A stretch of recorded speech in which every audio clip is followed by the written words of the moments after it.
तो आज पहला चैप्टर स्टार्ट करते हैं, cell unit of life.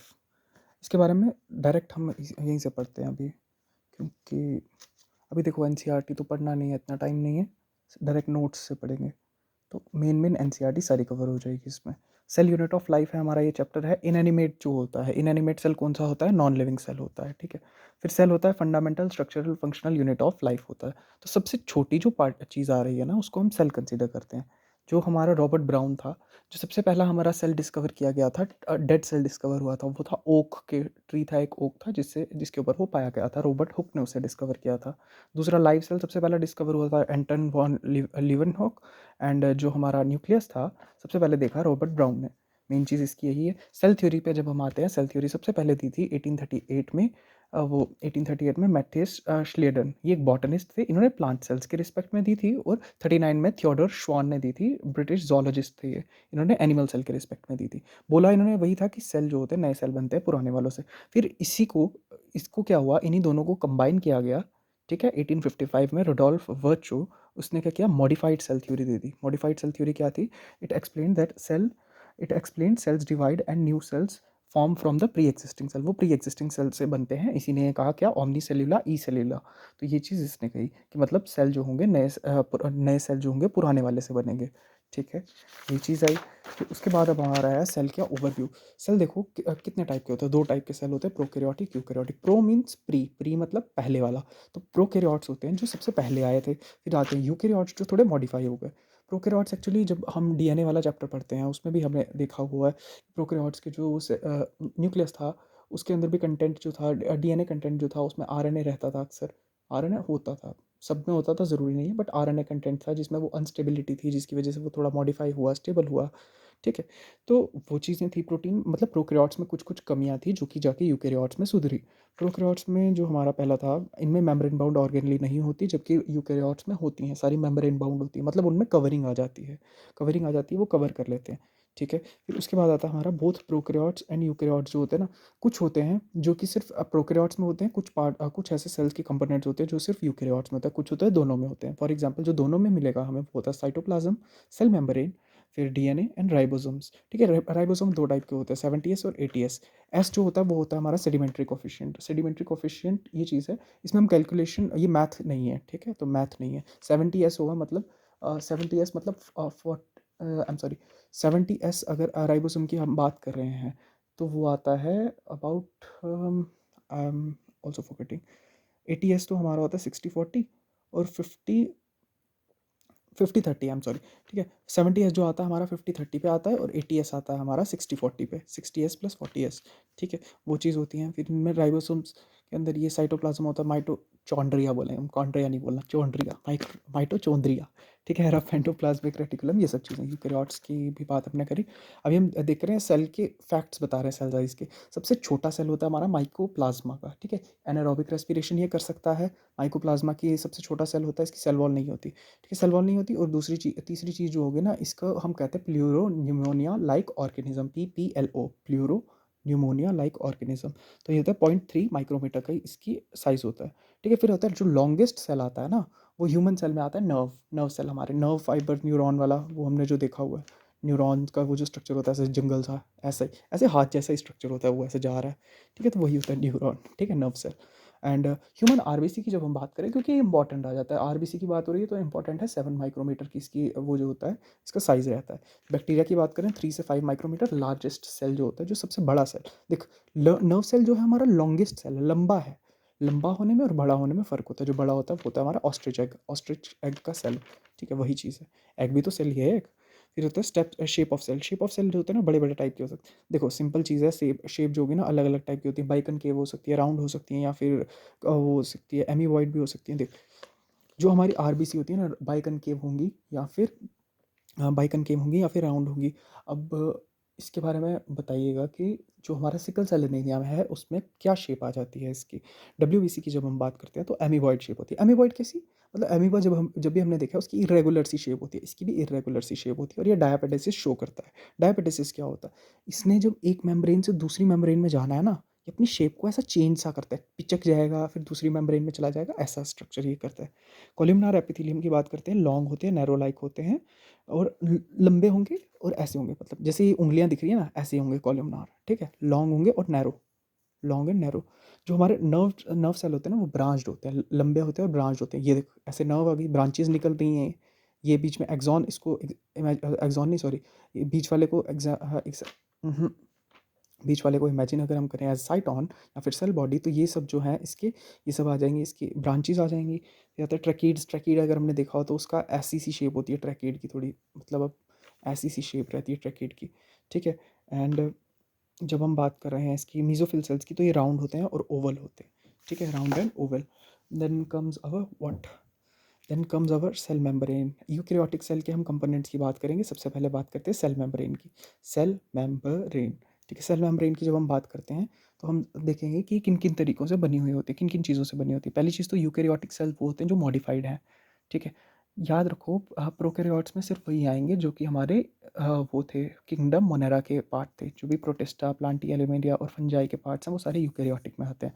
Feature से बात करेंगे ना, कम्प्लेक्स लोकोमोटरी होती है, साइटोस्केलेटन। अब क्योंकि ये मॉडिफाइड है तो ये कम्प्लेक्स है थोड़ा, फीचर इसका क्या आ जाता है, कम्प्लेक्स आता है, क्योंकि मॉडिफिकेशन हो चुकी है तो थोड़ा कम्प्लेक्स है। जेनेटिक मटेरियल जो होता है ना क्रोमोसोम्स में कन्वर्टेड हो जाता है, ठीक है। सेल मेम्ब्रेन की सबसे पहले हमने बात करनी है। सेल मेम्ब्रेन का सबसे पहले जो मॉडल दिया गया था वो था fluid mosaic model, Singer and Nicolson ने दिया था। मतलब इन्होंने गाने गाए हैं, ठीक है, सिर्फ गाने गाए हैं इन्होंने 1972 में। हालांकि ये बात सच नहीं है, गाने नहीं गाए, बोलने की बात है, ठीक है। तो 1972 में ये दोनों गाने गा रहे थे, सिंगर एंड निकोलसन, ठीक है। इंग्रेडिएंट सबसे पहले देखते हैं सेल मेम्ब्रेन किस किस चीज़ की बनी हुई होती है। 4 चीज़ों की ये बनी रहेगी, ठीक है। फॉस्फोलिपिड्स, ठीक है, कोलेस्ट्रॉल रहेंगे और उसके अलावा प्रोटीन्स रहेंगे, कार्बोहाइड्रेट्स रहेंगे। कोलेस्ट्रॉल जो होता है ना स्टेबलाइजिंग एजेंट होते हैं, जो हमारे कार्बोहाइड्रेट्स जो कि ओलिगोसैकेराइड्स रहते हैं इनमें, ठीक है। ये ओलिगोसैकेराइड्स होते हैं, helps in differentiating between intruder and cell, ठीक है। जो कि मतलब ये जो ओलिगोसैकेराइड्स रहते हैं ना वो हेल्प करते हैं देखने में कि कौन अपना है कौन पराया, ठीक है। बेस्ट फ्रेंड, बेस्ट फ्रेंड बताता है ना कौन अपना कौन पराया, वही से ये ओलिगोसैकेराइड भी वही करते हैं, ठीक है। फॉस्फोलिपिड्स की जब हम बात करते हैं, लिपिड एंड बाइलेयर। एक्चुअली अब मैं फॉस्फोलिपिड का अगर आपको स्ट्रक्चर बताऊं तो ये ऐसा रहता है थोड़ा, ठीक है, ये ऐसे इनकी लेयर होती है। ओके, आई एम सॉरी, मैंने थोड़ा गलत बना दिया, ठीक है। जो अगर मैं इसका स्ट्रक्चर बताऊं, अगर फॉस्फोलिपिड का मैं स्ट्रक्चर बताऊं तो ये कुछ इस तरीके का होगा, ठीक है, ठीक है। ये ऐसा होगा, फिर ये ऐसे जाएगा, ठीक है, और ये ऐसा जाएगा, ठीक है। अब इनके बीच में कुछ होते हैं प्रोटीन्स भी पड़े हुए होते हैं, ठीक है, प्रोटीन्स भी होते हैं। इसको हम कहते हैं इंटीग्रल प्रोटीन या फिर trans membrane protein. Trans membrane क्यों, दो मेम्ब्रेन्स के बीच में है इसीलिए ट्रांस मेम्ब्रेन। इंटीग्रल क्यों, इन दोनों के इंटीग्रल पार्ट में है इसीलिए इंटीग्रल प्रोटीन, ठीक है। अब ये जो होता है ना, ये वाला जो इनका गोल गोल सी मुंडी है, ठीक है, ये मुंडी फेस करती है पानी को। पानी क्या चीज़ है, पोलर है, ठीक है। पोलर के पास कौन चीज़ जाना चाहेगी, जो हाइड्रोफिलिक है या फिर जो पोलर है। तो ये वाला पार्ट होता है हमारा हाइड्रोफिलिक, ठीक है, हाइड्रोफिलिक प्लस पोलर, जो कि हेड पार्ट है, ये हेड, ठीक है। और जो ये पार्ट है हमारा टेल पार्ट जो है, टेल है हमारी फोबिक है, hydrophobic plus non polar, NP लिख रहा हूँ, नॉन पोलर, ठीक है। तो ऐसा रहता है। अब इनमें क्या होती है, अब जो प्रोटीन है, एक्चुअली प्रोटीन क्या किए गए हैं, ऐसे लॉक हो जाते हैं। ये देखो जैसे यहाँ पर दिखाया गया है, ये इंटीग्रल प्रोटीन है। अब अगर मैं स्ट्रक्चर बताऊँ ना, ऐसे होता है, इंटीग्रल प्रोटीन जो होता है बीच में फंसा हुआ होता है। और एक और प्रोटीन होते हैं, टाइप के प्रोटीन होते हैं जो कि होते हैं पेरिफेरल प्रोटीन्स। पेरिफेरल प्रोटीन जो होते हैं ना ऊपर होते हैं, इनको हटाना तो आसान रहता है, पर जो इंटीग्रल प्रोटीन है इन्हें हिलाना मुश्किल है। तो अब ये अब देख प्रोटीन ऐसे है, मैंने यहाँ से ऐसे पकड़ा हुआ है इसको, ठीक है, ऐसे पकड़ा हुआ है। अब ये इस तरीके की मूवमेंट नहीं शो कर सकता ना, तो ये ज़्यादा से ज़्यादा क्या करेगा, ऐसे ये वाली मूवमेंट शो कर देगा, ये वाली मूवमेंट शो करेगा जब फंसा हुआ है। तो ये फ्लिप फ्लॉप मूवमेंट शो नहीं करता, रोटेशनल मोशन शो करता है। रोटेशनल मोशन क्या, फिजिक्स का चैप्टर भी है हमारा रोटेशनल मोशन। तो रोटेशनल मोशन शो कर सकता है यहाँ पे लेटरल मूवमेंट, ये थोड़ा ऐसे जा सकता है, ऐसे जा सकता है, ठीक है। ये टाइप की 2 टाइप की मूवमेंट्स ये शो कर सकता है। जब ह्यूमन एरिथ्रोसाइट्स की बात करते हैं तो 52% उसमें जो होता है हमारा रहता है प्रोटीन्स और 40% हमारे रहते हैं लिपिड्स, ठीक है? फ्लूइडिटी की बात करें, अब देखो यार, सेल मेम्ब्रेन के अंदर भी चीज़ों ने आना और बाहर भी जाना है। जब अंदर होता है, जब अंदर आने की प्रोसेस होती है उसको हम कहते हैं एंडोसाइटोसिस, बाहर जाने की प्रोसेस को कहते हैं एक्सोसाइटोसिस। एंडोसाइटोसिस 2 टाइप की हो सकती है। अगर तो सॉलिड सब्सटेंस कुछ आ रहा है, कुछ खाने की चीज़ आ रही है, सॉलिड चीज़ आ रही है, तो वो होती है फैगोसाइटोसिस, और अगर कुछ लिक्विड सा आ रहा है तो वो होती है पिनोसाइटोसिस। 2 चीज़ें आ गई। फिर होता है formation of inter cellular junctions, तो ये सब में भी वो हेल्प करता है। तो ज़्यादा हमने नहीं बात करनी। देख, अब यदि हम बात करें, अभी आपको एक और चीज़ बताता हूँ। ये एक सेल मेम्ब्रेन है, ठीक है? सपोज ये एक सेल मेम्ब्रेन है, ठीक है? यहाँ से भी ये बंद है, यहाँ से भी ये बंद है, तो ये अंदर कैसे आएगा? कुछ चीज़ ने बाहर से अंदर आना है, वो अंदर कैसे आएगी? इसके लिए आते हैं हमारे प्रोटीन्स, इंटीग्रल प्रोटीन्स। तो इन प्रोटीन्स के थ्रू वो अंदर आते हैं, यहाँ से थोड़ी जाएगा। हालांकि ज़रूरी नहीं है कि ऐसा ही हो, कुछ कुछ केसेस में ये भी कहते हैं सेमी परमिएबल मेम्ब्रेन रहती है जो कि अलाउ कर देती है। बट ये परमिएबिलिटी कहाँ से है? यहाँ पे प्रोटीन्स है, प्रोटीन्स के थ्रू हमें आ पाएगा। प्रोटीन जो होता है हेल्प्स इन द ट्रांसपोर्ट, तो प्रोटीन ही क्या हेल्प करता है? ट्रांसपोर्ट में हेल्प करता है। यहाँ से आ गया प्रोटीन के थ्रू आ गया हमारा खाने पीने का सामान जो भी हमने मंगाया। अब जो ट्रांसपोर्ट होती है 3 टाइप की होती है, एक्टिव हो सकती है, पैसिव हो सकती है, या ऑस्मोसिस। एक्टिव होगी जिसमें एनर्जी लगी है। एनर्जी क्या चीज़? एक्टिव मतलब एनर्जी। एनर्जी कैसे? हम कहते हैं कि वो इकोनॉमिकली एक्टिव है, मतलब वो इकोनॉमिकली क्या है, कमा रहा है, या फिर वो एक्टिव चल रहा है, तो वो चीज़ें आ गई। तो एक्टिव मतलब कि जो जिसके पास एनर्जी है, जिसके पास शक्ति है, बल है। आज के टाइम पर बल ही चाहिए बस। तो ये जो एक्टिव है उसके वो क्या करता है? एटीपी को यूज़ करता है। इनमें हमारे पास बड़े टाइप के पंप्स आ जाते हैं, जैसे सोडियम पंप, पोटेशियम पंप, ये सब आता है। ऑस्मोसिस की जब हम बात करते हैं, ऑस्मोसिस में क्या होता है? सेमी परमिएबल मेम्ब्रेन के थ्रू हमारे ना वो जो होता है ग्रेडियंट इस्टेब्लिश होता है। क्या ग्रेडियंट? वो हमारा कंसनट्रेशन ग्रेडियंट इस्टेब्लिश होता है। हायर कंसनट्रेशन से लोअर कंसनट्रेशन की तरफ हम चले जाते हैं। देखो, अर्थ का एक लॉ समझ लो, सीधी बात है, हायर कंसनट्रेशन से चीज़ लोअर कंसनट्रेशन में जाएगी ही जाएगी। चाहे फिज़िक्स हो, चाहे केमिस्ट्री हो, चाहे बायोलॉजी हो, कुछ भी हो, हायर टू लोअर कंसनट्रेशन में चीज़ ने जाना ही जाना है। बहुत से केसेस, कुछ ऐसे केसेस होते हैं जिनमें लोअर टू हायर भी हो सकता है, कुछ केसेस, बट मैक्सिमम केसेस में हायर टू लोअर। और जो वही चीज़ लिक्विड की थ्रू हो रही है उसी को हम कहते हैं ऑस्मोसिस। अगर वही चीज़ हम गैसेस के टर्म्स में बात करते हैं तो उसी को हम डिफ्यूजन कह देते थे, ठीक है? और तीसरी होती है पैसिव ट्रांसपोर्ट, कोई एनर्जी रिक्वायर्ड नहीं है, इसमें भी कंसंट्रेशन ग्रेडियंट। अब आती है सेल वॉल की बात करते हैं। देखो, एक यूनिक फीचर है कि सेल वॉल जो है ना, सिर्फ हमें प्लांट्स में देखने को मिलती है, एनिमल्स में नहीं देखने को मिलती। अगर हमने पिछले चैप्टर्स स्टडी किए हों तो हमें पता है कि इसी के बेसिस पे पहले हमारी क्लासिफिकेशंस हुई थी जो कि गलत इस्टेब्लिश हो गई थी, फिर बाद में उन्हें ठीक किया गया, ठीक है? तो सेल वॉल की बात करेंगे, नॉन लिविंग होती है, तो लिविंग नहीं होगी सेल वॉल, डेड होगी। सेल वॉल का मेन काम है प्रोटेक्शन देना। प्रोटेक्शन चाहिए होती है प्रोटेक्शन, ठीक है? सो प्रोटेक्शन देना, ठीक है? प्रोटेक्शन कब देगा? देख, अगर तू पहले से ही मरा हुआ है, ठीक है? अब सपोज कर ले तुम्हारा पहले से ही दिल टूटा हुआ है, तो कौन ही तेरा दिल तोड़ देगा यार, ठीक है ना? तो तुझे जो ऑलरेडी टूटा हुआ है उसको कौन क्या ही तोड़ेगा, है? जो पहले से ही मरा हुआ है उसको कोई क्या मारेगा? तो ये पहले से मरी हुई होती है, नॉन लिविंग होती है। तभी क्या होती है कि इसकी स्टिफनेस बहुत ज़्यादा होता है, बहुत ज़्यादा ये क्या होती है? रिजिड होती है। रिजिड कह सकते हैं कि बहुत ज़्यादा हार्ड होती है। प्रोटेक्शन में हेल्प करेगा, मेन काम इसका प्रोटेक्शन है, ज़्यादा नहीं सोचना। सेल टू सेल इंटरेक्शन वगैरह में भी हेल्प करता है। इनके बीच में ना इस वो होता है, क्या कहते हैं, लैमेला टाइप होता है, जो कि सेल टू सेल दोनों के सीमेंट की तरह होता है, जोड़ के रखता है। इंग्रेडिएंट्स क्या होता है? सेलुलोज, हेमी सेलुलोज, पेक्टिन या फिर प्रोटीन। अब हमें पता है फंगस की सेल वॉल जो थी हमारी काइटिन की बनी हुई थी, ठीक है? किसका प्रोटीन है? पॉलीमर किसका है? N A G, NAG, N acetyl glutamate, ठीक है? या फिर sorry, N acetyl glutamic acid, ठीक है? फिर होता है बैक्टीरियल सेल वॉल जो थी हमारी पेप्टिडोग्लाइकन की बनी होती है। पेप्टाइड मतलब पेप्टिडो मतलब पेप्टाइड बॉन्ड आ रही है, और ग्लाइकन मतलब शुगर, शुगर के बीच में पेप्टाइड बॉन्ड चल रही है। एल्गल सेल वॉल की बात करते हैं, cellulose, galactans, mannans, minerals like calcium carbonate, इन सब चीज़ों से भी ये बनी हुई होती है। अब अगर हमने वो चैप्टर पढ़ा है, कौन सा, प्लांट किंगडम, या शायद उससे पहले वाला एक चैप्टर था जिसके अंदर ये ब्राउन एल्गी, रेड एल्गी और ग्रीन एल्गी की जब हम बात करते हैं, तो उसमें ग्रीन एल्गी में सेल्यूलोज आता था, गैलेक्टन्स एंड मैनन्स आ जाते थे हमारे ब्राउन एल्गी में। एंड फिर उसमें फिर यही सब हम पढ़ते थे, ठीक है? सेल वॉल की जब हम बात करते हैं, cell wall grow and highly permeable. देख, पता है क्या होगा? पहले ही एक सेल वॉल है, ठीक है? इसने क्या किया? थोड़ी थोड़ी थोड़ी थोड़ी ग्रोथ करी, ग्रोथ करी, ग्रोथ करी। ये अभी तक प्राइमरी थी, ठीक है? प्राइमरी थी। जैसे जैसे जैसे ग्रोथ करी, एक और वॉल बना दी, ये वाली मर गई, ठीक है, ये वाली डेड हो गई, और अब ये वाली ग्रोथ शो करेगी। तो इस वाली को हम टर्म कर देंगे प्राइमरी, और इस वाली को हम कर देंगे सेकेंडरी। ठीक है, अब फिर से इसने भी वही काम किया, ग्रो ही ग्रो ही ग्रो ही ग्रो ही ग्रो ही, एक और लेयर बना दी। अब इसको हम कह देंगे प्राइमरी, सबसे बाहर वाली को कह देंगे प्राइमरी, अंदर वाली सेकेंडरी, उसके अंदर वाली टर्शरी। ठीक है, तो जो सबसे बाहर वाली जो कि ग्रो कर रही है उसको हम कहते हैं प्राइमरी, जो कि ग्रो नहीं कर रही उसको कहते हैं सेकेंडरी या फिर टर्शरी, जितनी भी लेयर्स वो बन रही है।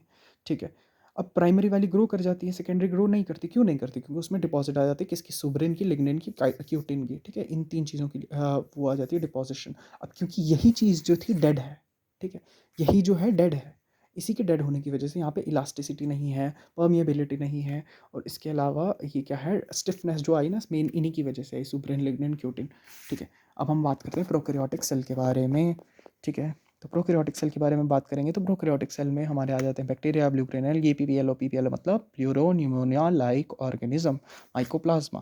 ठीक है, इसको माइकोप्लाज्मा भी कहा जाता है, बता दिया है। किंगडम मोनेरा इसी के अंदर आता है। ठीक है, प्रोकैरियोट्स में किंगडम मोनेरा आता है, ये भी बताया है। अगर हम डायग्राम की बात करें, सबसे बाहर क्या होगी? सेल वॉल होगी। तो सबसे बाहर क्या है? Cell wall. उसके अंदर क्या है?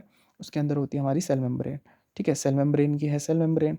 अभी देखो, सेल वॉल के भी बाहर इसके अंदर एक लेयर्स हो सकती है जिसको हम कहते हैं ग्लाइकोकैलिक्स। ठीक है, ग्लाइको ग्लाइको ग्लाइकोपैलिक्स, ग्लाइकोपैलिक्स। ठीक है, ग्लाइकोपैलिक्स, सॉरी फॉर माय प्रोनाउंसिएशन, मुझे बहुत सी चीज़ें भूली हुई हैं और ये चीज़ मैं मानता हूँ।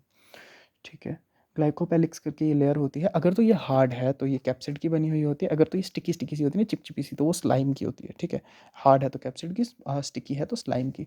अंदर होती है सेल वॉल, सेल वॉल किसकी बनी होती है? पेप्टिडोग्लाइकन की। ठीक है, पेप्टिडोग्लाइकन की सेल वॉल है, मतलब शुगर है और पेप्टाइड बॉन्ड है इनके बीच में, अमीनो एसिड प्लस शुगर है। ठीक है, इनके अंदर कौन कौन से अमीनो एसिड्स होते हैं? लाइसिन होते हैं, L alanine, L lysine, D alanine, D glutamic acid. ठीक है, इनमें शुगर जो होती है N acetyl muramic acid, N acetyl glucose amine. ठीक है, नैम और नैग, नाग और नाम, ये दोनों होती हैं। ललाड, सॉरी लल्लड़, लल्लड़ होता है ये, और नाम और नाग होते हैं ये दोनों। ठीक है, अगर तो अमीनो एसिड के साथ टेकोइक एसिड या फिर वो कलर स्टेन दे देगा, ठीक है, तो वो होता है ग्राम पॉजिटिव। अगर और अगर तो पैमेटिक एसिड है, डापा है, अमीनो एसिड के साथ डापा है हमारा, मतलब कि डायमाइनो पैमेटिक एसिड, ठीक है, ये ग्राम नेगेटिव होता है, मतलब ये स्टेन नहीं देगा। सिंपली याद रखना है कि अगर वो स्टेन दे रहा है तो ग्राम पॉजिटिव, स्टेन नहीं दे रहा तो ग्राम नेगेटिव। ठीक है, फिर उसके बाद आता है genomic DNA. Genomic DNA plus plasmid अगर हम बताते हैं तो वो एंटीबायोटिक रेजिस्टेंसेस में हेल्प करता है। ठीक है, genomic DNA, genomic DNA plus plasmid is equal to antibiotic resistances, तो रेजिस्टेंसेस प्रोवाइड करता है। सेल्फ रेप्लिकेटिंग होते हैं, प्लाज्मा जो होते हैं ना सेल्फ रेप्लिकेटिंग होते हैं। अच्छा, इनके बारे में नहीं बताया अभी सॉरी सॉरी। ठीक है, इसके ग्लाइकोपेलिक्स के बाद अंदर क्या होता है? ये साइटोप्लाज्म है, सारा सारा साइटोप्लाज्म ऐसे। ठीक है, ऐसे ऐसे साइटोप्लाज्म है। अब ये स्ट्रीम नहीं करता, इधर उधर घूमता नहीं है, एक ही जगह से बैठा है तो बैठा है। हमारे में कहते हैं लसेड़ पूना डाला हुआ है इसने, घूम ही नहीं रहा, एक ही जगह बैठा हुआ है, बेकार आदमी। ठीक है, फिर इसके अंदर होता है न्यूक्लियोइड। न्यूक्लियोइड क्या होता है? इसमें डंगा, नेकिड। ठीक है, तो डंगा न्यूक्लियोइड, डंगा बैठा हुआ है। इसके अंदर राइबोसोम्स होते हैं 70S, यूकेरियोट्स में होते हैं 80S। 70S राइबोसोम्स इसमें, 80S यूकेरियोट्स में। ठीक है, तो इसके अंदर ना मीजोसोम करके भी एक स्ट्रक्चर होता है। मीजोसोम होता है हमारा सरफेस एरिया को इंक्रीज करने में हेल्प करता है। अब तुम सोचो सरफेस एरिया को इंक्रीज कैसे कर रहा है मीजोसोम? देखो ये फोल्ड होता है। अब देखो मैं इसको फोल्ड करता हूँ पेज को। ठीक है, सपोज करो ये पेज मैंने फोल्ड किया, हाँ हाँ, लेट सपोज कर दिया। कितने में फोल्डिंग्स आई? फोल्डिंग आई सिर्फ इतने में। एक्चुअल सरफेस एरिया इसका कितना है?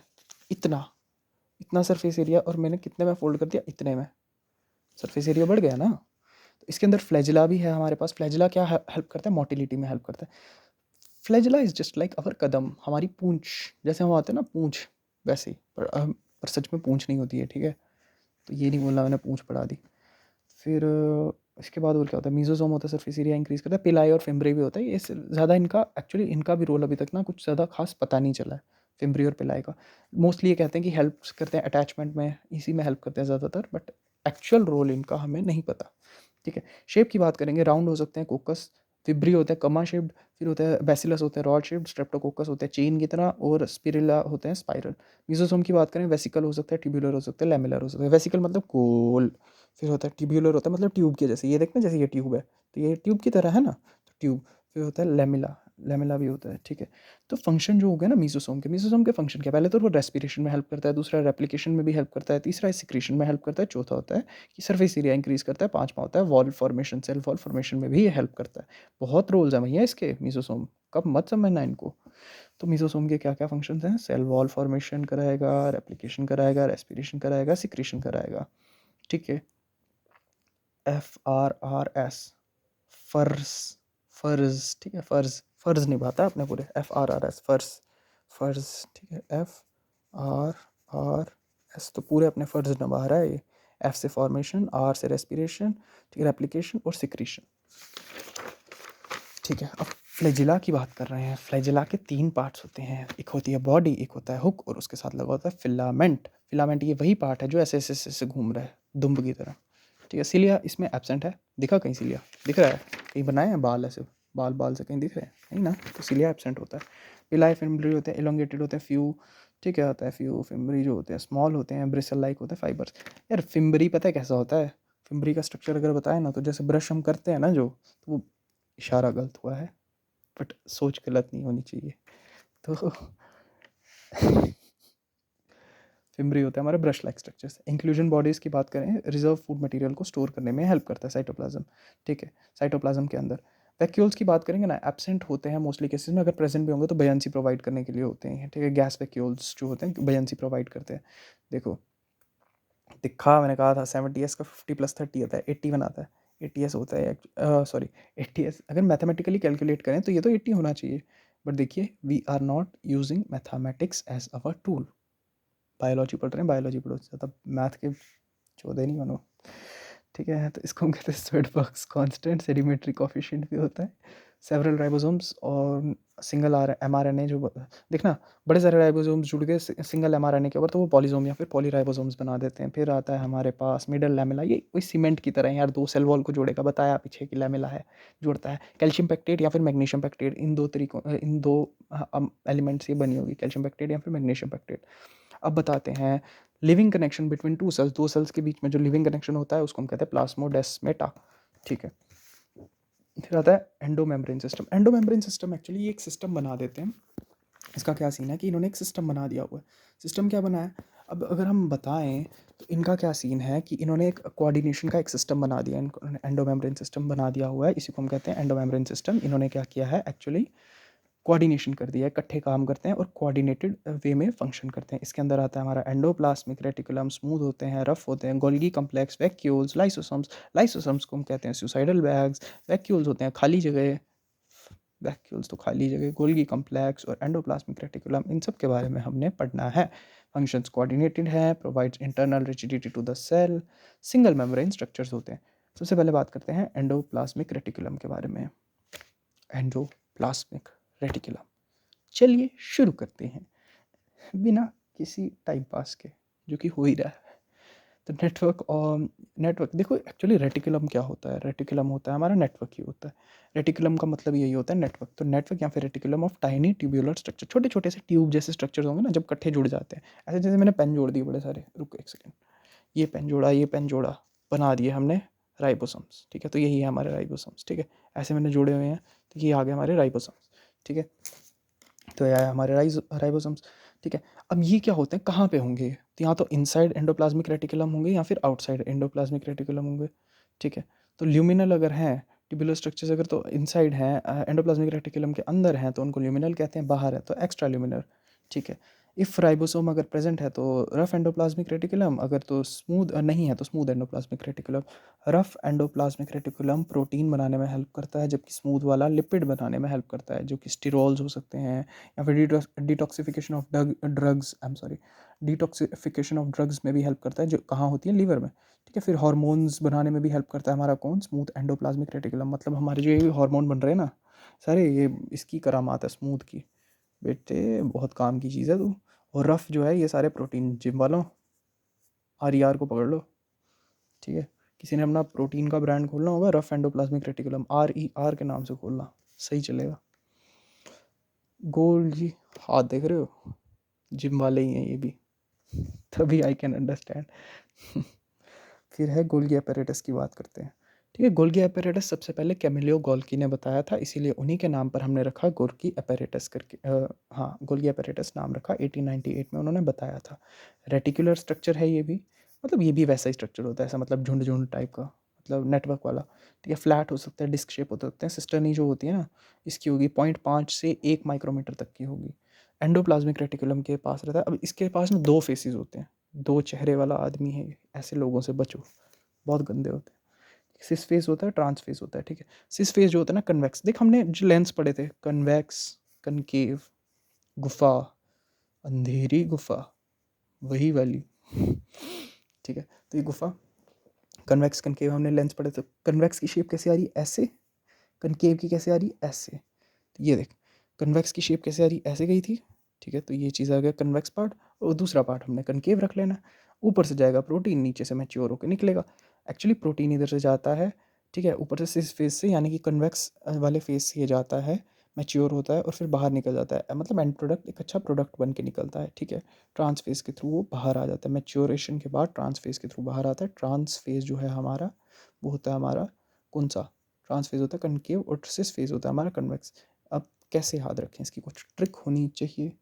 सिस फेज जो होगा कन्वेक्स होगा, ट्रांस फेज होगा कनकेव। सीटी बजानी है बस, सिंपली सीटी बजानी है, मतलब सी से जाएगा टी से निकलेगा, सीटी बजाओ, सीटी बजाओ, सी से जाएगा टी से निकलेगा। और जहाँ से जा रहा है वो कन्वेक्स, जहाँ से निकल रहा है वो कनकेव। कन्वेक्स से जा रहा है, कनकेव से निकल रहा है, मतलब ये देखना, ऐसी शेप बनती है कन्वेक्स लेंस की। तो इधर से क्या है, जो यहाँ वाला पोर्शन है, बिगनिंग वाला पोर्शन है, वो कन्वेक्स है, ऊपर जाके कनकेव हो रहा है। ठीक है, तो बस समझ जा, यहाँ से कन्वेक्स है, कन्वेक्स से गया, कनकेव से निकला। सिंपल चीज़ है, ज़्यादा टाइम पास नहीं करना। फंक्शंस की बात करेंगे, गोल्गी एपरेटस पैकेजिंग वगैरह में हेल्प करता है। यार देखना, सिंपल पैकेजिंग वगैरह कराएगा, क्या चिंता। ठीक है, ग्लाइकोप्रोटीन्स ऐड करेगा, ग्लाइकोप्रोटीन शुगर ऐड करेगा, ग्लाइकोप्रोटीन्स या फिर ग्लाइकोलिपिड फॉर्मेशन में भी हेल्प करेगा, ग्लाइकोसिडेशन में भी ये हेल्प करता है। शुगर प्लस प्रोटीन, शुगर और प्रोटीन को जोड़ेगा ये। ठीक है, ग्लाइकोसिडेशन शुगर और लिपिड में भी हेल्प करेगा ये। ठीक है, फिर उसके बाद होता है ग्लाइकोसिलेशन और ग्लाइकोसिडेशन, दोनों अलग चीज़ें हैं। ठीक है, मैंने अब नोट किया। तो ग्लाइकोसिलेशन होता है शुगर प्लस प्रोटीन, ग्लाइकोसिडेशन होता है sugar plus lipid. Protein modification में हेल्प करता है, प्रोटीन को अंदर बाहर निकालने में हेल्प करेगा। एक्रोसोम्स होते हैं ना हमारे जो स्पर्म के, उसके अगर हमने देखा हो, ये स्पर्म का हमारा जो सेल था, हेड था जो, इसके अंदर ऐसे एक स्ट्रक्चर सा होता है जिसके अंदर ये सेल्स होते हैं, एक्रोसोम वगैरह। ये भी गोल्गी कम्प्लेक्स ही होते हैं। ठीक है, गोल्गी ही होते हैं, मेड ऑफ गोल्गी। फिर आते हैं हमारे लाइसोसोम्स, ये है हमारे सुपर हीरो। ठीक है, सुसाइडल बैग्स, मतलब ऐसे हरामी मानुष हैं ये, क्या करेंगे, सुसाइड ही कर लेंगे भाई। मतलब ये वही है नीट वाले, मतलब कोटा वाले, जो जो मतलब प्रेशर नहीं ले रहे और सुसाइड कर लेंगे। भाई सुसाइड से कुछ ना होगा, पर इसके केस में हो जाता है। वेसिकल शेप होते हैं, जैसे गोलाकार से होते हैं, ऐसे अंडे अंडे से। अंडे अंडे से नहीं होते, मतलब गोल होते हैं। ठीक है, प्राइमरी लाइसोसोम्स जो होते हैं इनएक्टिव होते हैं। ये इतने हरामी हैं, लड़की देखते ही मचलेंगे। ठीक है, पहले नहीं कुछ करेंगे, मतलब जैसे इन्होंने खाना देखा, इनके लिए लड़की क्या है, खाना है। तो जैसे ही इन्होंने देखा खाना, अब ये हो गया एक्टिव, चल भाई खाएंगे, आई विल ईट यू। ठीक है, खाने को बोल रहा हूँ भाई। ठीक है, आई विल ईट यू। ठीक है, तो जैसे खाना दिखा, एक्टिव हो गए, तो एक्टिव जैसे ये बन गए सेकेंडरी, सेकेंडरी हो गए। तो ये खाएगा, डाइजेस्ट करेगा, अगर तो डाइजेस्ट हो गया तो ठीक है, नहीं हुआ तो वो जो होगा एक्सोसाइटोसिस के थ्रू बाहर निकल जाएगा सेल से, और फॉर्म्स करेगा रेजिड्यूल बॉडी, रेजिड्यूल बॉडी। ठीक है, इसके अंदर क्या होता है, हाइड्रोलाइटिक एंजाइम्स भी होते हैं, हाइड्रोलेस होते हैं, लाइपेज होते हैं, और प्रोटीएस होते हैं, कार्बोहाइड्रेट्स होते हैं, जो कि डाइजेस्ट करने में हेल्प करते हैं, किसको, लिपिड को। देखना, लाइपेज है तो लिपिड करेगा, हाइड्रेस है तो हाइड्रेस से किसको करेगा फिर, हाइड्रोलेस एंजाइम्स हैं जिसके अंदर आते हैं। लाइपेज होगा तो लिपिड को करेगा, प्रोटीएस होगा तो प्रोटीन को करेगा, कार्बोहाइड्रेट्स होगा तो कार्बोहाइड्रेट को करेगा। नाम से ही पता चल रहा है। फिर आता है हमारे पास वैक्यूल्स। वैक्यूल्स की बात करें, एमीबा में होता है कॉन्ट्रैक्टाइल वैक्यूल, ऑस्मोरेगुलेशन और एक्सक्रीशन। एक्चुअली एमीबा का तो है ही बेचारा वैक्यूल सहारा, और कुछ है ही नहीं। तो वो क्या करता है कि उसमें ऑस्मोरेगुलेशन और एक्सक्रीशन वगैरह सब कुछ इसी में हेल्प करता है। कौन, एमीबा की कॉन्ट्रैक्टाइल वैक्यूल। प्लांट्स में जो होता है 90% वैक्यूल ही होता है, ऐसे सेल होता है ना उनका बड़ा सा, ऐसे वैक्यूल होता है, इधर जाके कुछ थोड़ा इनका कंटेंट बचता है, सैप वैक्यूल। जब हम पढ़ते हैं ना प्लांट किंगडम, उसमें टोनोप्लास्ट के भी बारे में आती है एक चीज़। टोनोप्लास्ट आता है, ऐसे एक स्ट्रक्चर सा बन जाता है। ठीक है, ऐसे सैक लाइक स्ट्रक्चर बनता है अंदर, उसके बारे में पढ़ना होगा तो बता देंगे। ठीक है, तो टोनोप्लास्ट भी होता है, तो वो भी चीज़ें होंगी, सैप वैक्यूल होता है वो भी। फिर आते हैं हम किस पे, माइटोचोंड्रिया पे। चौंद्रिका माँ डायन है, एक फेयर फाइल करके एक एपिसोड आया था, उस पर चौंद्रिका माँ डायन है। तो उसी से याद रखो, माइटोचोंड्रिया, कॉन्ड्रिया नहीं, चोंद्रिया, माइटोचोंड्रिया। डायमीटर होता है इसका 0.2 से 1 माइक्रोमीटर का।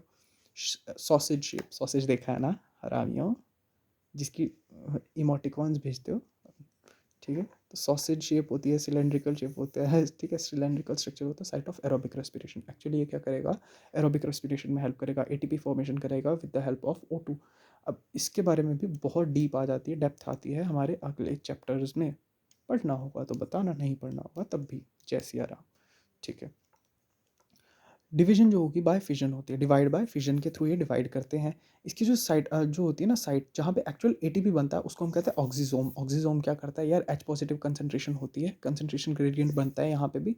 तो वो क्या करता है, हायर कंसनट्रेशन से लोअर कंसनट्रेशन के थ्रू जाता है, हायर कंसनट्रेशन से लोअर कंसनट्रेशन पे जाता है थ्रू एक पंप होता है, एटीपी पंप। वही है यहाँ पे ऑक्सीजोम, ठीक है।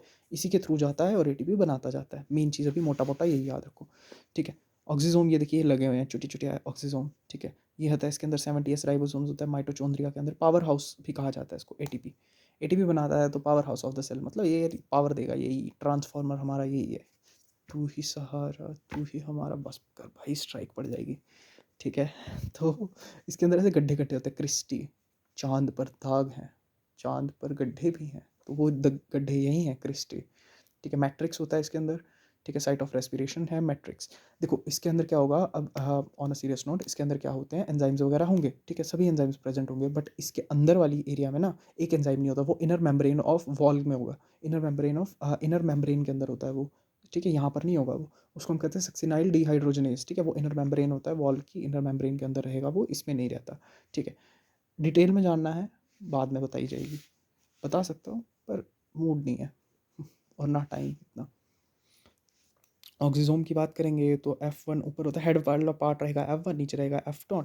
तो हेड ऊपर रहेगा, देखना रोल नंबर 1 हमेशा ऊपर रहता है, रोल नंबर 2 को नीचे रखते हैं, 0 को, उसको कहते हैं ना 0 बच्चा है तेरे से ऊपर है वो, F1 तो F1 ऊपर F0 नीचे, 0 कोई नहीं होता, ठीक है। इन्हीं को जो हमारे F0 F1 पार्टिकल्स हो सकते हैं, इन्हीं को हम कहते हैं एलिमेंट्री बॉडीज, इन्हीं को कहते हैं एटीपी सिंथेस, ठीक है। सेमी ऑटोनोमस ऑर्गेनेली होती है, खुद ब खुद सारे काम करेगी, ठीक है। सेमी ऑटोनोमस मतलब आधी, सेमी मतलब आधा, ऑटोनोमस मतलब कि खुद करने वाला, तो मतलब आधा काम ही खुद ही करेगा, मतलब राइबोसोम्स की मदद से ये क्या करेगा, आधे से ज़्यादा प्रोटीन खुद ही बना लेगा। वाकई यार, ये होते हैं ना कुछ चुल्लू वाले बच्चे, बिना टीचर के खुद ही पढ़ना स्टार्ट हो जाते हैं, हम तो ज़्यादा ज़्यादा पढ़ेंगे, ये वही टाइप के। फिर आता है प्लास्टिड, ठीक है। बहुत बोरिंग लगता है मुझे, सबसे ज़्यादा बोरिंग ये प्लास्टिड लगता है। प्लास्टिड की बात करेंगे ना, क्लोरोप्लास्ट आता है इसमें, क्लोरोफिल प्लस कैरोटेनॉइड पिगमेंट्स आते हैं। प्लास्टिड के अंदर क्या आता है, क्लोरोप्लास्ट हो सकता है, क्रोमोप्लास्ट भी होता है। क्रोमोप्लास्ट मतलब क्या, क्रोमो मतलब कलर, सिंपल याद रखो कलर, क्लोरो मतलब ग्रीन कलर याद रखो, क्लोरोप्लास्ट है हमें याद रखना कि ग्रीन कलर रहता है। तो इसके अंदर क्या होता है, क्लोरोफिल होता है, क्लोरोफिल ए मेजर पिगमेंट है जिसकी वजह से ग्रीन कलर इम्पार्ट होता है, ठीक है। फिर आता है हमारे क्रोमोप्लास्ट, इसके अंदर क्या होता है, कैरोटीन प्लस जेंथोफिल्स होते हैं, कैरोटीन प्लस जेंथोफिल्स रहते हैं इनमें, येलो ऑरेंज रेड किसी भी टाइप का कलर आ सकता है, मतलब ज़रूरी नहीं है किसी भी टाइप का, येलो ऑरेंज रेड मोस्टली यही आएगा, ठीक है। ल्यूकोप्लास्ट्स भी होते हैं, ये कलरलेस होते हैं। 3 टाइप के हमारे प्लास्टिड होते हैं, क्लोरोप्लास्ट, क्रोमोप्लास्ट, ल्यूकोप्लास्ट, ठीक है। ये तो होते हैं हमारे कलरलेस, रंग ही नहीं, इश्क का रंग सफ़ेद तो ये वही है। अमाइलोप्लास्ट होते हैं इसके अंदर, एल्डियोप्लास्ट रहते हैं या फिर एल्यूरोप्लास्ट रहते हैं। अमाइलोप्लास्ट होते हैं ना जो हमारे कार्बोहाइड्रेट्स को स्टोर करते हैं, एल्डियोप्लास्ट को हमारे वो फैट्स और ऑयल को स्टोर करेंगे, जबकि एल्यूरोप्लास्ट हमारे वो प्रोटीन्स को स्टोर करेंगे। याद रखने के लिए याद रख लो ऐसे, एल्यूरो, एल्यूरॉन प्रोटीन्स, ठीक है, ऐसे कुछ याद कर लो, प्रोटीन बना देगा। एलडीओ, एलडीओ एडिबल ऑयल, ठीक है। एलडीओ से थोड़ा थोड़ा एडिबल जैसा हो रहा है ना, एडिबल ऑयल्स होते हैं, फैट्स होता है उनके अंदर, तो बस edible oil, store oil and fats. फिर एमाइलोपेक्टिन, वो था ना कार्बोहाइड्रेट, बस ऐसे याद कर लो। जय माता दी, लेट्स रॉक। फिर आता है हमारे पास क्लोरोप्लास्ट। क्लोरोप्लास्ट का स्ट्रक्चर इंपॉर्टेंट आ जाता है। क्लोरोप्लास्ट यदि हम बात करें तो हमारे अगले चैप्टर्स में भी आता है और ब्यूटीफुल उसका हुआ है, क्लोरोप्लास्ट की वर्किंग ब्यूटीफुल है, सुंदर सुंदर से, मतलब इसके अंदर हमारी PS1 PS2 सब कुछ होता है, जो कि अभी हमें जानने की नीड नहीं है इस चैप्टर में, यही जितना पढ़ा रहा हूँ उतना पढ़, ज़्यादा चाहिए तो फिर उसके लिए बना देंगे। तो इसके अंदर क्या होता है, स्ट्रोमा होता है। स्ट्रोमा ये सारा पोर्शन जो है वो स्ट्रोमा है। क्लोरोप्लास्ट की बात करें, ये होते हैं ग्रेनम होते हैं, इनके एक पार्ट को हम कहते हैं थाइलाकॉइड। एक डिस्क से ऐसी बनी होती है, जैसे होते हैं सिक्के पे सिक्के रखा होता है, सिक्के पे सिक्का, सिक्के पे सिक्का, ठीक है। सिक्के पे सिक्के रखे हुए हैं ऐसे, अब मेरे पास है नहीं, गरीबी, बहुत गरीबी है। सिक्के पे सिक्के रखे होते हैं, तो जैसे वो होता है ना, तो ये ग्रेनम स्ट्रक्चर बनता है, ठीक है। और इसके एक सिक्के को हम कहेंगे थाइलाकॉइड, ठीक है। तो ऐसे ही स्ट्रक्चर होता है, ग्रेनम ऐसे रखा होता है एक दूसरे के ऊपर, एक के ऊपर एक के ऊपर एक, और एक एक जो होता है ना सिक्का, उसको हम कहेंगे थाइलाकॉइड। जो सब सारा टोटल होता है उसको हम कहते हैं ग्रेनम।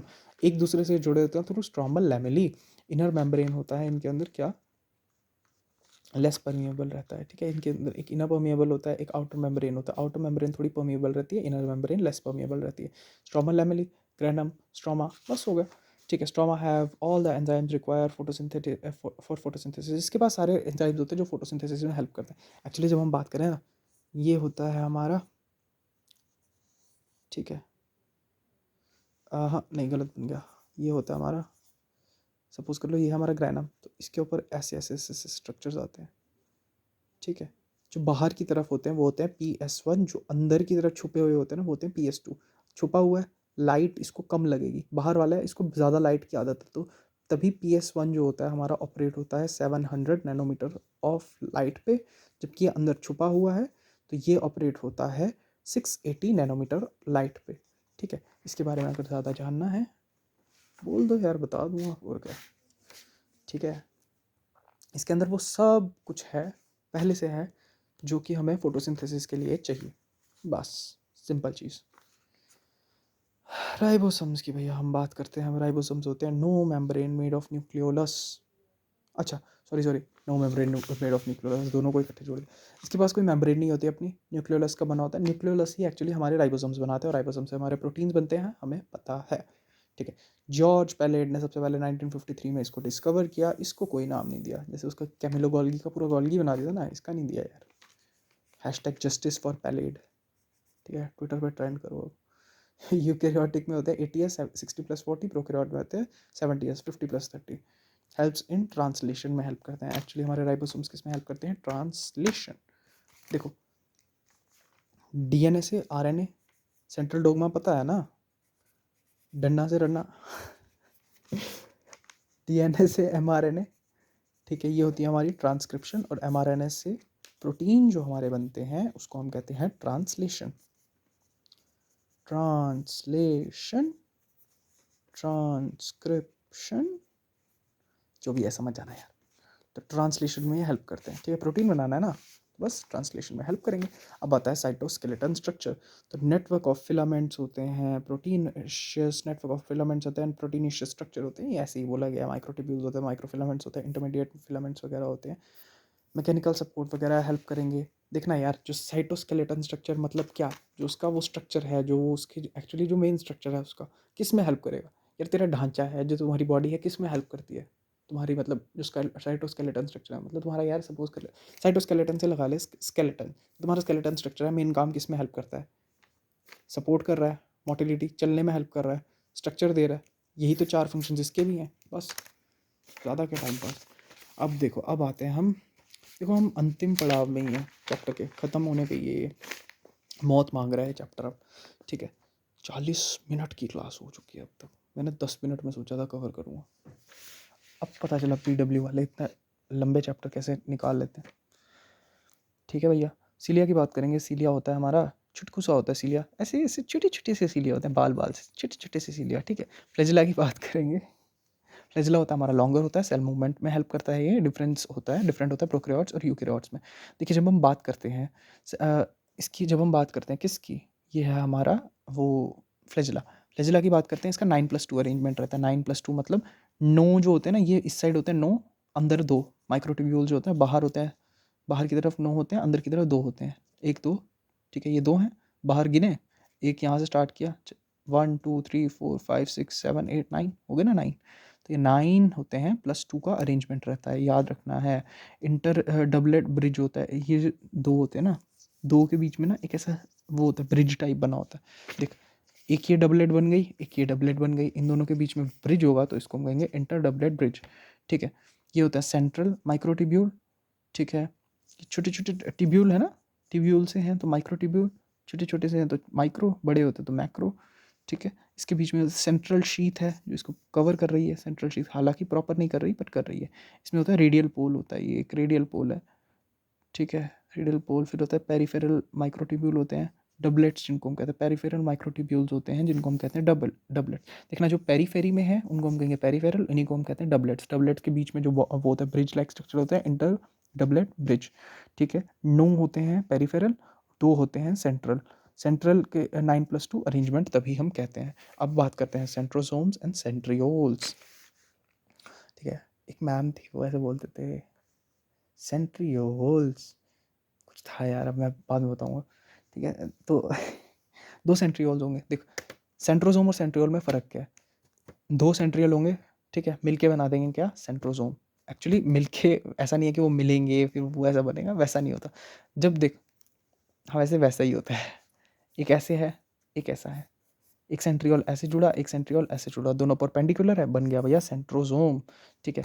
जिस टाइम हमारी एप्लीकेशन में ना ये बहुत बड़ा रोल प्ले करते हैं, इन्हीं से वो अल्फ़ा रेज निकलती हैं, आई एम सॉरी, इन्हीं से वो रेज निकलती हैं, कौन सी, एस्टर रेज, ठीक है, एस्टर रेज निकलेंगी, एस्टर रेज वो निकलती हैं, वो खींचती हैं उसको, ठीक है। उसके बारे में भी पढ़ेंगे आगे, बहुत समय है, समय नहीं है बिल्कुल भी, आए बड़े तभी तो इस पे पढ़ा रहा हूँ, ठीक है। कार्टविल लाइक अरेंजमेंट होता है इनका, बेसल बॉडी बना देते हैं, इनमें क्या होता है, सिलिया होता है, फ्लैजिला होता है, स्पिंडल फाइबर्स वगैरह होते हैं, मेड ऑफ ट्रोब्यूलिन प्रोटीन के बने होते हैं। देखो ये चीज़ याद रखो, सेंट्रियोल्स किसके बने होते हैं, ट्रोब्यूलिन प्रोटीन के, 9+0 अरेंजमेंट है, ठीक है। अब न्यूक्लियस की बात करते हैं, न्यूक्लियस, उसके बाद चैप्टर खत्म, जाओ छुट्टी।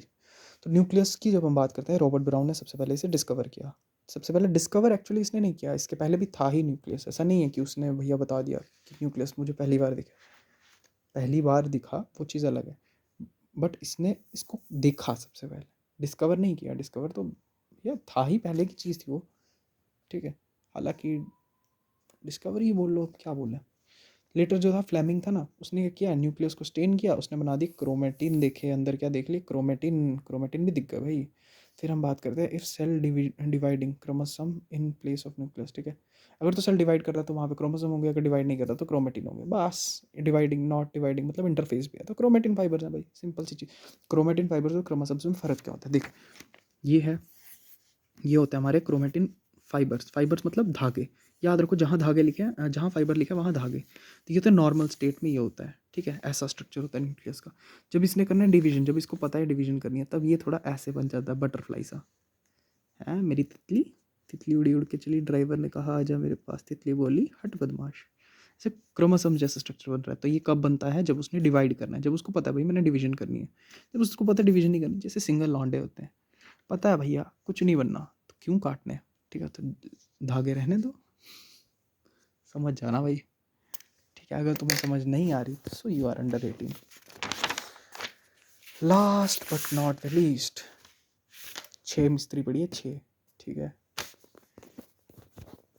सो अब आ गए हम न्यूक्लियस के पास। देखो न्यूक्लियस का ऐसा स्ट्रक्चर रहता है, इनके बीच में जो इसकी मेम्ब्रेन के बीच में जो गैप होता है ना, इसको हम कहते हैं न्यूक्लियर पोर्स। प्रोकैरियोटिक में ये चीज़ होती ही नहीं, ठीक है, उसमें डायरेक्ट न्यूक्लियोलस स्टार्ट होता है, बट इसके अंदर है न्यूक्लियर एनवेलप है। इसके अंदर क्या होता है, न्यूक्लियोप्लाज्म, जिसके अंदर क्या रहेगा हमारा क्रोमेटिन। इसके अंदर होता है न्यूक्लियोलस, ये होता है हमारा न्यूक्लियोलस, जैसे RNA प्लस प्रोटीन बनाता है, राइबोसोम्स वगैरह, तो ये सब चीज़ें हैं भैया।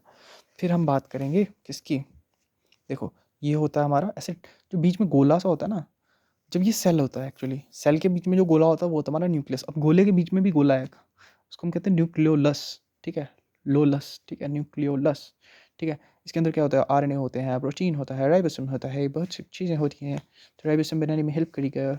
तो ये होता है न्यूक्लियर पोर होते हैं इनमें, ठीक है, एनवेलप है, उसके बीच में ना ऐसे जुड़ी नहीं होती, वो टच नहीं कर रही, देख बीच में गैप है, तो इन गैप को हम कहते हैं पोर, न्यूक्लियर पोर, ठीक है। ये होते हैं क्रोमेटिन धागे, क्रोमेटिन फाइबर्स धागे, ठीक है। न्यूक्लियर मैट्रिक्स होता है, स्फेरिकल बॉडी होती है, न्यूक्लियोलस बना देता है। Nuclear matrix plus spherical body क्या बनाएगा, न्यूक्लियोलस। देखो RBC, ऐसा नहीं है कि सबके पास ही वो होंगे न्यूक्लियोलस होगा या मतलब न्यूक्लियस होगा, ठीक है। न्यूक्लियस एक्चुअली रिक्वायर्ड तो है बट सबके पास नहीं होता, जैसे कि एरिथ्रोसाइट्स, RBC के पास न्यूक्लियस नहीं होता, ठीक है। मैमल्स में बहुत, ऑब्वियसली मैमल्स में तो है ही RBC, मतलब है ही, ऐसा नहीं है कि सिर्फ है ही RBC, बट RBC तो है ही। और सीव ट्यूब, अब सीव ट्यूब के अंदर एक्चुअली क्या होता है, इसमें अपना सेल नहीं होता, ये क्या करता है, न्यूक्लियस शेयर करता है कंपेनियन सेल्स के साथ, उसके बारे में भी जानना है तब भी बताइए, वो भी बता देंगे। ठीक है, अभी मतलब जो आए हो ना वही देखो, बाद में नहीं, बाहर की चीज़ अभी नहीं, सस्पेंस रहना चाहिए। ठीक है, तो देखिए nucleolus plus chromatin fibre nucleoplasm बना। क्रोमेटिन की बात करें, हिस्टोन हो सकते हैं, पैकेजिंग में हेल्प करेंगे जो। ठीक है, फिर आते हैं नॉन हिस्टोन प्रोटीन्स होते हैं आरएनए।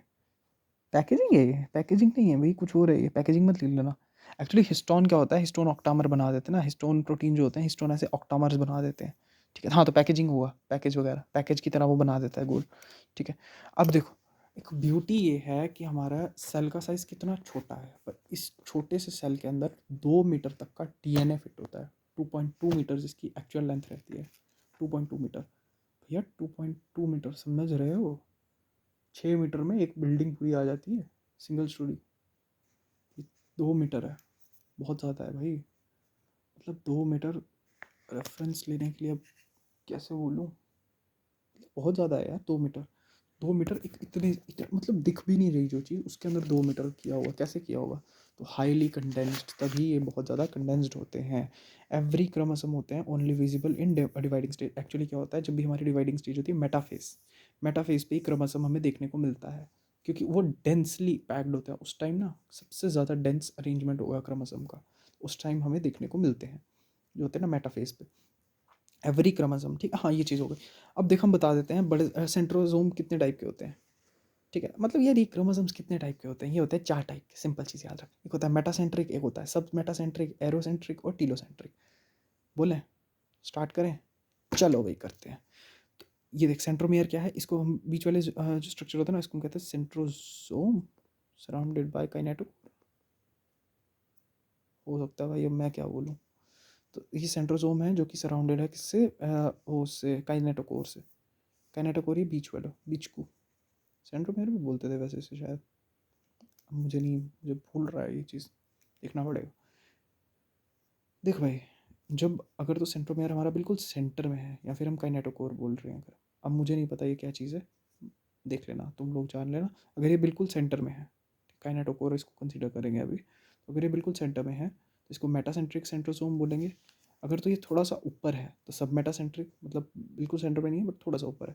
ठीक है, फिर उसके बाद आता है एरोसेंट्रिक, आ गया बिल्कुल ऊपर, टीलोसेंट्रिक आ गया सबसे ऊपर। ठीक है, तो बस ऐसे ही। तो इसी के साथ हमारा चैप्टर होता है फिनिश। ठीक है, 46 मिनट के अंदर अंदर पड़ा। सीखो PW1 और सीखो, मजाक कर रहा हूँ, क्वालिटी और इस क्वालिटी में फ़र्क है।